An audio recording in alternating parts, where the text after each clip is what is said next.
pačios moterys turit suprasti vyrai, kad jos labai vertina, kada yra vyras. Tiesiog, kada su juo saugu yra. Ir saugu su juo ne tik fiziškai, bet ir emociškai. O emocinis saugumas irgi įeina į tai, kad ar moters privatus gyvenimas nebus paviešintas. Ta prasme, moteris su jomis susitikinės tik tuo met, kai jos dabartinę padėtį jinai galės tik pagerinti.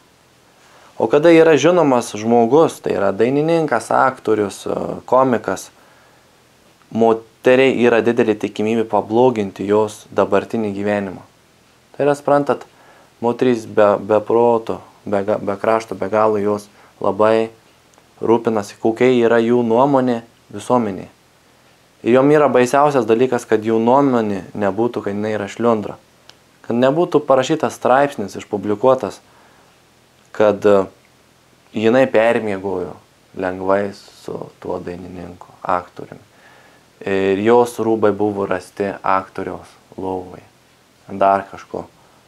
O tai žmonės tuo seka, tuo nori, jie ant tų antrančių spaudė skaito.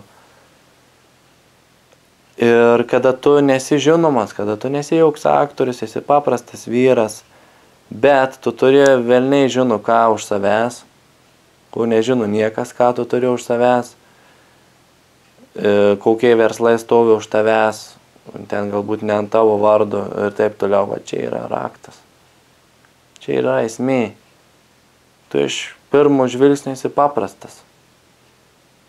Paprastas vyras, bet tas paprastas vyras ir traukia, nes jau yra saugu, su jo garantija, kad nepasigloginsi savo dabartiniais situacijos, o be bendraudamas su juo, tu galėsi įsitikinti, koks yra žmogus.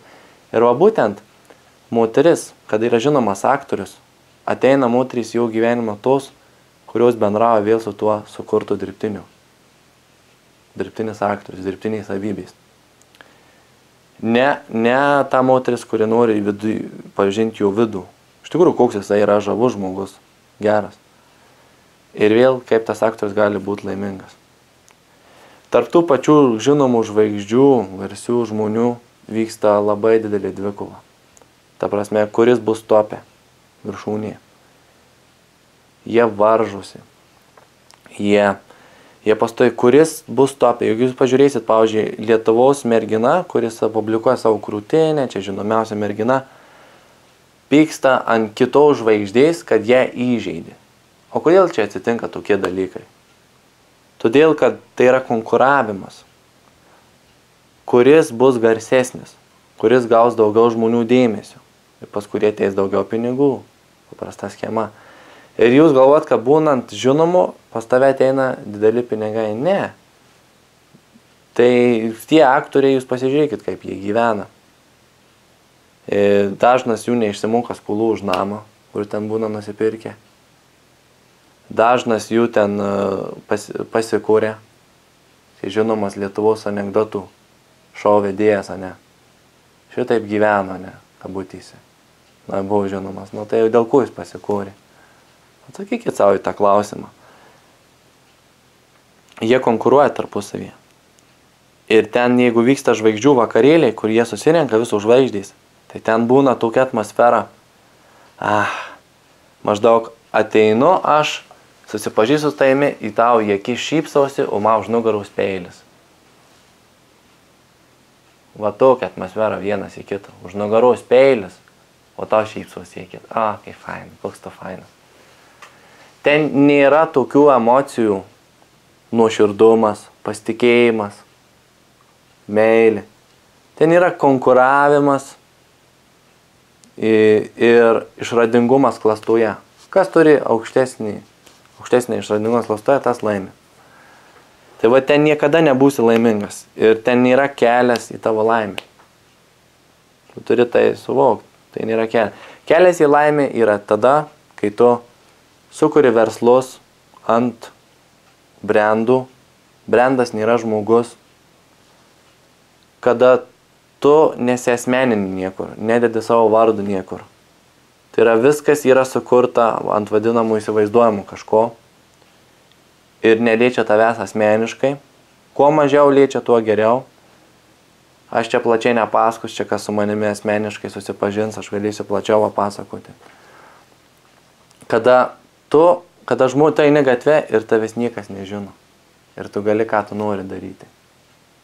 Va čia yra laimė, kai mano vienas klientas važiuoja, sako, aš važiuoju ir aš galiu važiuoti su snargliu pakibus į Akropolį. Ir man niekas nefotografuos, nieko nedarys. O kada būna žvaigždė važiuoja, ir negali jau važiuoti, supranti, su suglamžytu rūbu ar pakibusiu snargliu, nes to visi nufotografuos, kaip ir Amerikos tą garsų dainininką vaiką. Tai nufotografavo, kai surilinti čiuožė, kad ant pilvo riebalų turi. Kažkas ten pamatė, biškį yra riebalų, nufotografavo parašytas straipsnis.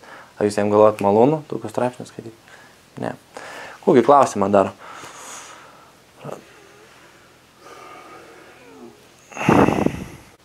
Ir jūs turit suprast, vyrai, kodėl mes būtent tuos intro video ir visus mūsų esančius nemokamus video mes dengiame veidus kiek tik įmanomai, mes slepiame informaciją, kuri negali būti viešai publikuojama.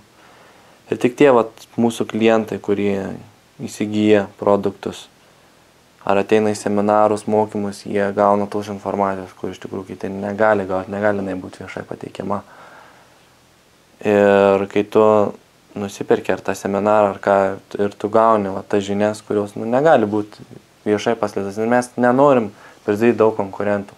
Mes norim, kad visi vyrai žinotų šios viliojimų būdų susipažinimų.